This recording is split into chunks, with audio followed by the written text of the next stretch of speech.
Hey! Comment que c'est que on se retrouve pour une petite vidéo aujourd'hui. Nous sommes le jeudi 19 septembre, il me semble. Je voulais vous montrer, faire un petit tour là sur les bocaux. Bon, bah, c'est pas pour me la raconter, mais un peu quand même, ça fait plaisir à voir. Et vous expliquer un petit peu là ce que je suis en train de faire en ce moment. Donc là, on a tous les bocaux de sauce tomate, de ratatouille. Et j'ai fait aussi des piments, des haricots, pour faire de la sauce, par exemple pour les piments. Donc là, ici, typiquement, on a un bocal de 3 litres de haricots. Voilà, haricots plats Elda, tout simplement pour les conserver, rien de plus simple. On les lave, on les écoute, pas besoin d'ébouillanter. On met dans un pot, on le met à plat à la verticale, on empile les haricots les uns sur les autres. On met de la saumure à 3% et on fait chauffer ça à ébullition à stériliser pendant 1 heure et demie, ça suffit. Voilà. Pour la sauce tomate, bah rien de compliqué, hein. On fait de la sauce tomate, on fait cuire les tomates. Vous mettez ce que vous voulez dedans, des oignons, de l'ail, du laurier, du thym ou rien du tout, du basilic. Vous faites évaporer un peu pour pas stériliser que de l'eau. Regardez là, il y a un peu d'eau, là aussi. Et après vous les mixez ou pas, vous les mettez tel quel en mode compote. Et ensuite vous stérilisez ça à ébullition pendant 1 heure. La ratatouille, bah, c'est pareil, hein. Vous ajoutez, là il y a de la courgette, il y a de l'oignon, il y a des poivrons, de l'aubergine, enfin ratatouille quoi, un peu tout dedans. Ici on voit les petits haricots secs que j'ai stockés. Le surplus, donc ça c'est du haricot à grains borloto, ça c'est le haricot Blue violet, donc c'est un haricot mange-tout, mais bon, j'ai eu beaucoup de gousses sèches, bah, j'en ai récolté quand même pas mal, donc on pourra manger comme des flageolets ou ressemer. Je propose les graines, hein, tout ça je vous l'ai mis en description. Ici, donc ce qu'on peut voir, regardez typiquement, donc ça c'est des sauces tomates, voilà. Et là c'est une sauce tomate San Marzano, c'est une cagette que j'ai achetée dans le commerce. À grands frais, ils vendaient ça, c'était 1 € le kilo, donc ça valait le coup. Les tomates étaient pas belles, mais comme je voulais de la graine San Marzano, et puis bah comme ça je vous la propose aussi, et j'ai fait beaucoup de sauce avec, et ce qu'on peut voir, bah, c'est que la sauce beaucoup plus épaisse, beaucoup plus rouge, et va beaucoup mieux pour faire les sauces quoi. Donc il y a des variétés vraiment destinées à la sauce tomate. Je pense que l'année prochaine, je ferai moins de tomates, on va dire, classiques, et je ferai un peu de tomates pour les sauces, et de la tomate un peu pour la salade, etc. quoi. Donc qu'est-ce que je voulais vous dire ici? On peut voir les petits biquignons jaunes, donc que j'ai fait hier ou avant-hier. Donc dans du vinaigre cette fois-ci, donc c'est une lactofermentation. Non, excusez-moi. Lactofermentation, c'est dans de la saumure, donc de l'eau avec du sel, là, comme les haricots. Voilà. Et donc non, c'est une stérilisation, pardon, je dis des bêtises. De l'eau et du sel, mais j'ai stérilisé pendant 1 heure et demie. Après, ce qu'on peut faire, c'est une lactofermentation, c'est-à-dire on fait pas cuire du tout, on met juste dans l'eau salée et on laisse comme ça. Et là ici, c'est avec du vinaigre. Donc j'ai fait en gros 2 tiers de vinaigre, entre 6 et 10 degrés, du vinaigre à conserve, et le restant d'eau filtrée ou de l'eau du robinet qu'on aurait laissé 2-3 heures à l'air libre pour que le chlore s'évapore. Et donc j'ai rajouté dedans les petits biquignons jaunes, donc les petits piments 1 sur 2 sur l'échelle de Scoville. J'ai rajouté un peu d'ail, un peu d'oignon, une feuille de vigne au fond, parce qu'il paraîtrait que ça garde le croquant. Voilà. Donc on va voir. Et l'avantage c'est que je pourrais remplir le pot. Je vais vous montrer après, les pieds dehors, ils sont encore productifs. Ici, j'ai fait les jalapenos Ruben, donc ils étaient bien mûrs, bien rouges. J'ai mis un peu de carottes du jardin, des petits oignons blancs du jardin, un peu d'ail aussi du jardin. Tout est du jardin. Donc 2 tiers de vinaigre blanc classique, entre 6 et 10 degrés, bref.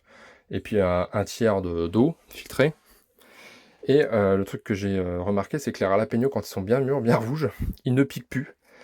Alors que j'ai appris récemment qu'en fait, que si on veut un peu de piquant, il faut les cueillir verts. Et ils sont à 4 sur 10 sur l'échelle de Scoville.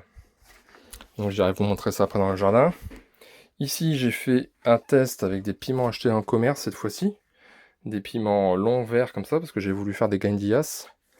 D'ailleurs, j'ai acheté des graines pour en faire l'année prochaine. C'est des espèces de petits piments comme ça, tout simplement trempés dans le vinaigre. Et on mange ça comme ça à l'apéro, pour ceux qui connaissent. Donc là-bas, là j'ai écrit piment vert, 3 quarts de vinaigre, un tiers d'eau, oignon, ail, j'ai mis du basilic, la date. Et ça se garde éternellement. Et oui. Donc là, on peut voir le petit basilic rouge. Ici, voilà, j'en ai mis ici, vous voyez.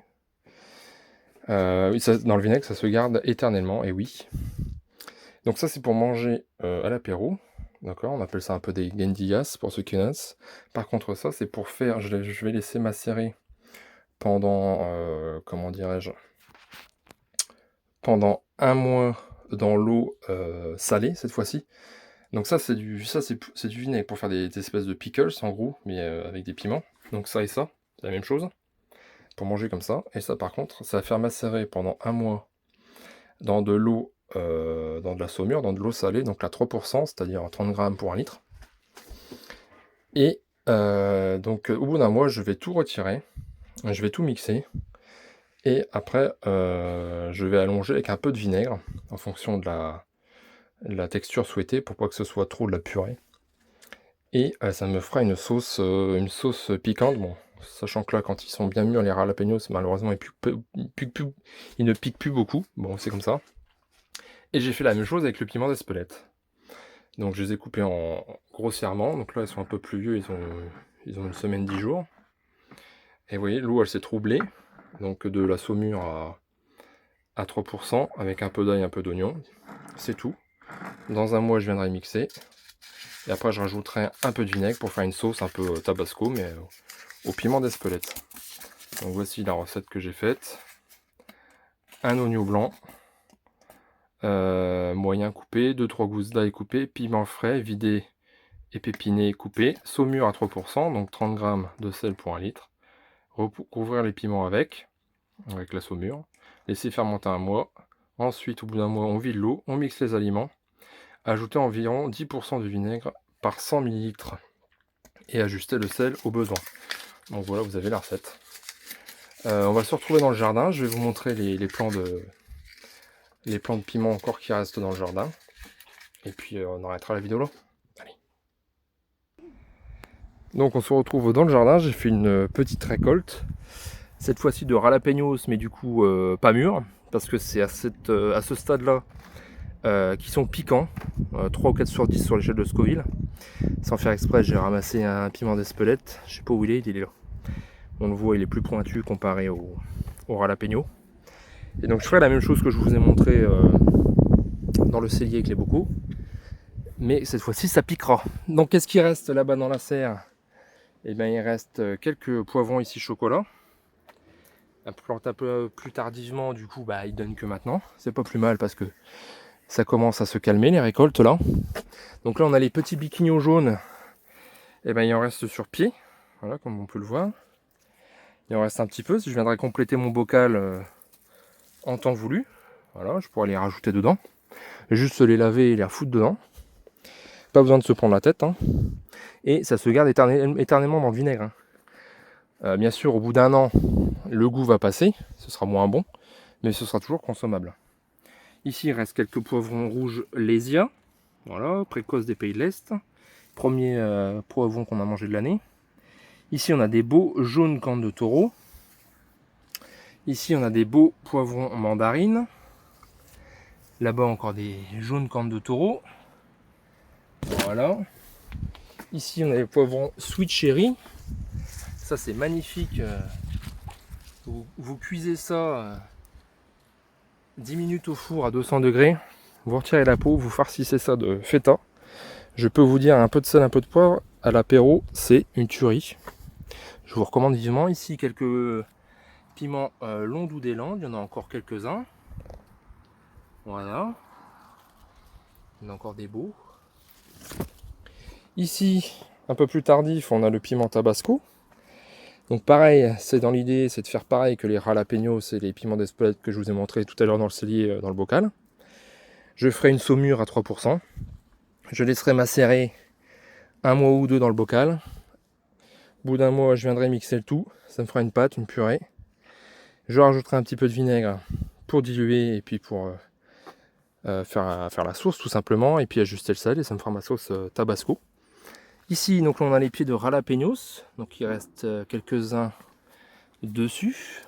J'ai pas tout récolté, il en reste quelques-uns, c'est la fin. Hein. Ici sur le piment d'Espelette, il m'a refait des piments, regardez. C'est les premiers de l'année, au début août, pardon. Et là, il m'en refait encore. Il m'en refait encore des piments, comme quoi ça marche très bien le piment d'Espelette, là, le gorilla, là. Ici, bon, bah, comme vous le savez, j'ai arraché mes pieds d'aubergine et j'ai planté de la scarole et de la salade. Bon, j'ai pas honte de le dire, j'ai eu la flemme de faire des semis, j'ai été dans le commerce. Hein. J'ai pas honte de le dire, voilà. J'ai acheté donc la chicorée frisée. Là, c'est de la Wallonne Lorca et de la Batavia, type doré de printemps classique, avec quelques granulés bleus, parce que même dans la serre, je me fais bouffer mes plants. Ici, on a de l'aubergine qui fait de la graine, la Little Finger. Tout ça, je le propose en graines. Je vais vous mettre le lien en description. Ici, encore un jalapenos. J'aurais pu le récolter celui-là. J'aurais pu le récolter. Et c'est bien, ça se récolte tout seul à la main, ça vient tout seul. Et donc niveau piment, ouais, c'est quand ils sont verts, c'est 3 ou 4 sur 10 sur l'échelle de Scoville. C'est même moins, je crois que c'est 2. Parce que le piment d'Espelette, ça arrache la gueule, et le piment d'Espelette est à 4 sur 10. Et celui-ci, je peux le manger cru. Alors, ça pique un peu, mais franchement, c'est supportable. C'est supportable, mais ça pique un peu. Ah, mais c'est bon. Voilà, j'ai récolté aussi mes graines de poireaux. Là, j'ai récolté mes petits pompons. Ça fait mes graines pour l'année prochaine. Voilà, donc là, je les laisse bien sécher dans la serre comme ça. Allez, ça fait des petites graines de poireaux, elles sont là-dedans. Voilà.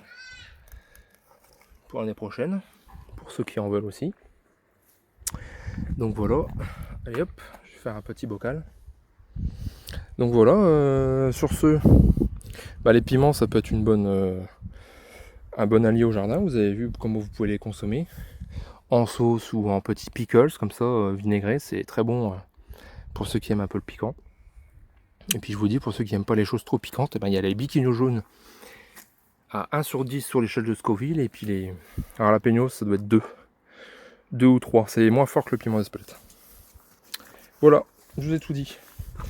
Avant de finir, qu'est-ce que c'est là-bas? Un poussin. Avant de finir, donc j'ai arraché les pieds de tomates. J'en avais laissé 5-6. Finalement, j'en laisse plus que 2. Ils ont tous chopé le mildiou. Et j'ai ressemé donc des petits radis de 18 jours qui commencent seulement à sortir. Voilà. Petits radis de 18 jours qui sont en train de sortir. J'ai semé de la salade et j'ai refait une ligne de navets là-bas. Bon, c'est pas encore sorti. J'espère que ça va sortir parce qu'il fait tellement chaud que ça sèche très vite, et j'espère que j'ai pas foiré mes semis. Les radis sortent par contre. Les radis sortent. J'ai fait du radis flamboyant et du radis de 18 jours. Et par contre, la dorée de printemps, elle sort. La dorée de printemps est en train de sortir. Alors, est-ce que c'est trop tard?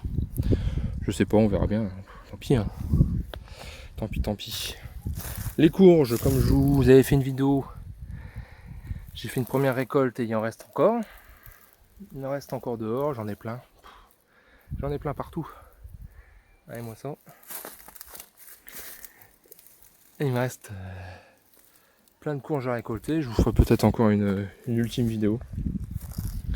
Je récolte aussi encore un peu de physalis. Vous voyez, les tomates, ça se finit. Ben, je récolte encore des physalis. Les tomatillos du Mexique, et ben ça choque pas le mildiou. Et ben j'ai encore des tomatillos dessus. Regardez-moi ça. Ça chope pas le mildiou. J'en ai encore plein là, comme vous pouvez le voir. Et en plus, c'est pas mauvais. Bon, sur ce, moi je vous dis à bientôt. À une prochaine vidéo. Allez, bye bye.